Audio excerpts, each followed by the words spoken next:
strange. So what advice can you give to people who are looking to have a strong and meaningful and lasting relationship with someone? Well, the first thing is to decide if that is really what you want. Is that fair, do you think, to say, I want to be single forever? Do you think that's realistic or fair assessment of oneself? I think that that's, for most people, a pathway to insanity. Yeah. The psychoanalysts used to think that, and we all think this way in some ways, that you're sane because you're well put together. Your psyche is well structured, right? It's internal, somehow inside your head. Mm. And there's some truth in that, but here's a more accurate viewpoint, I think. You outsource most of your sanity because it's too complicated. And so what you do is your parents raise you to be vaguely acceptable to other people. And then you're surrounded by other people your whole life. And then every time you go off the rails a little bit, even just a little bit, people signal to you.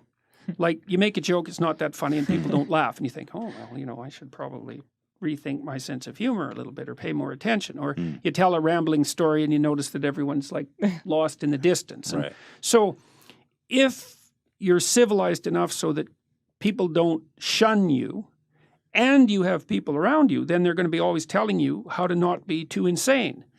Well, if you're alone, you drift. Right. You drift, right. And you'll drift in the direction of your biggest weakness.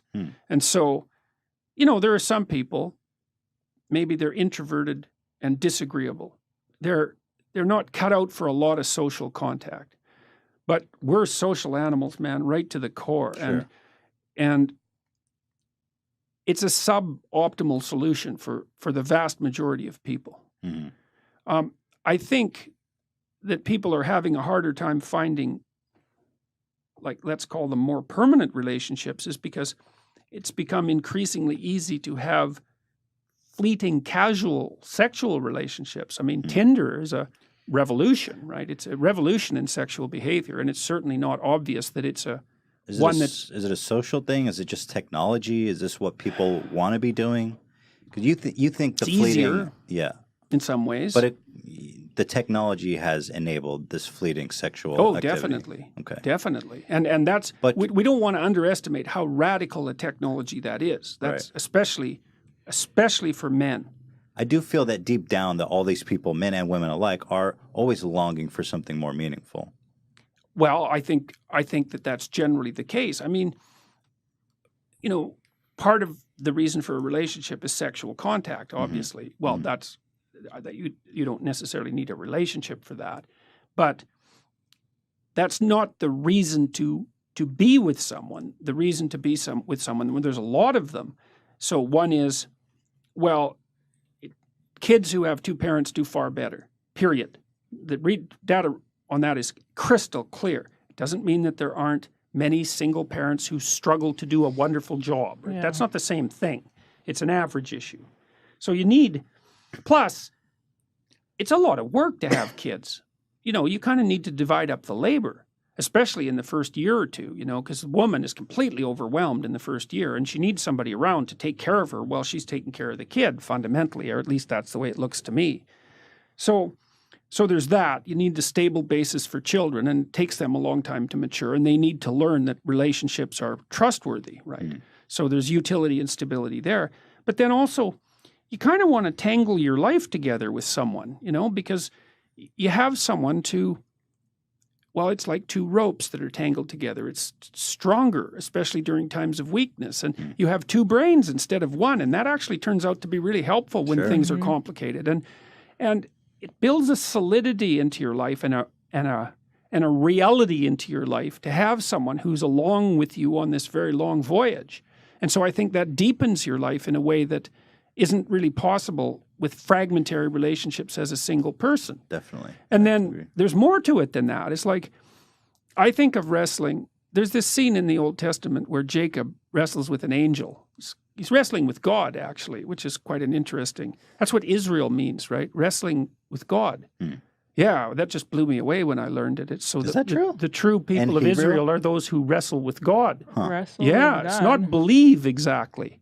It's a whole different thing, man. It's a whole different thing. Isn't it like fear from God? what it means? That's what I thought. Well, it did from the work I did in the last couple of months looking at this, and I looked into it quite deeply. It does mean wrestling, essentially, and it does derive from that scene in the Old Testament where Jacob wrestles with God. That's when he gets the name Israel. And his hip is dislocated, right? Permanently. He has a permanent limp after that. It's no joke. But I think of marriage the same way. Like people think, well, they lived happily ever after. It's like, that's not what you want in a marriage. Yeah. You want someone to contend with, you know, because you learn through that wrestling, you know, like you learn where you're an idiot and where you should stop being and vice versa. So that's the spiritual aspect of marriage. It's the fact that you have to contend with someone under all sorts of circumstances, theoretically is what would you say? It's a manner of promoting psychological, or you could say spiritual growth. And it's genuine. You know, that's why marriage is a sacrament in most human communities, right? It's stamped both by the state and by the sacred authorities, because it's not just a physiological union. That's what animals do. And I mean, there's nothing wrong with the physiological union, but it has to be placed in the context of everything else a human being is. And I do think it's dreadful for people not to have that. And do you think it's become harder for people to have meaningful, lasting relationships, or has it always been this hard? I feel like I thank God that I'm not dating now, because I feel like it seems like it's miserable out there right now. Well, it's to hard. Try to meet people. It is hard although, you know, it's easier to meet people because there's more ways of meeting them. Right. But the ways of meeting them are more shallow. In my clinical practice, I would say that the rise of the internet dating option has actually overall been good for people who are looking for a partner. Now, there is some speculation and some evidence that it lowers the transaction price of separation and divorce. You know, because one of the reasons you don't separate or you don't get divorced is like, well, you're going to find someone else. And if it's easier to find someone else, then perhaps you're more tempted to sever the relationship. So maybe you lose in one place where you gain in the other. But I think there are different kinds of hard that it is. You know, it's hard for couples to figure out how to manage two careers. It's hard for women to figure out how to get educated and get their career launched at the same time that they're finding a partner and having kids. Because women have this tight time frame, you know. I mean, they've got to get a lot done by the time they're mid-30s for sure. And so it's not much time, you know. It's like 15 years really from the time you're an adult. You better get at it. It's not very long. Right. So I think there are new challenges that have arisen that weren't there for previous generations. But previous generations had it hard in other ways. That's very true, yeah. Like dying they at died. 50. Yeah. Or in childbirth, for example. I feel like people also need to like understand how to make a relationship work. Like it's not just magic. You need to kind of put in the work to make it work. It's hard. You need to put in effort and compromise a lot of times on, like if you live by yourself, you can do everything the way you would want. Yeah. If you live with someone else, then there's compromises to make. Yes. But in the long picture, it's better for you. Well, that's it. That's it. There's sacrifices to be made in the short term. Yeah. You know, and I mean, people have to. The effort issue is like, well, when you're in love with someone, you're going to organize your schedule and make them a priority. And, you know, that's in some ways a fleeting state, although it's not necessarily as fleeting as people think it is, but whatever. It's obviously a priority. And then you get married and, you know, you kind of get accustomed to having each other around, and then everything else is more important and the relationship drifts to the bottom. And then people get dissatisfied and they start looking for excitement and adventure otherwise. Well, you can't do that. You have to prioritize the relationship. Like my observation clinically has been for a couple to maintain their relationship without it deteriorating, they have to spend 90 minutes a week together talking about their lives, about how the house is run, about what they've all been doing to keep their stories caught up, right? That's not really even that much. No, it's not. It's not. It's not that much. Yeah.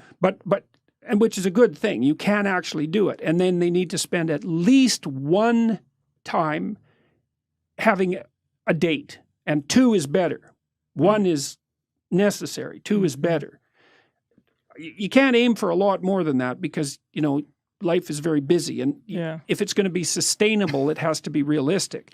but they need to make time for each other twice a week and talk in a non-romantic way, just practically about the domestic economy and about everything that's going on. And that keeps people tied to each other and updated. And so that's sort of your minimal commitment level if you don't want things to deteriorate.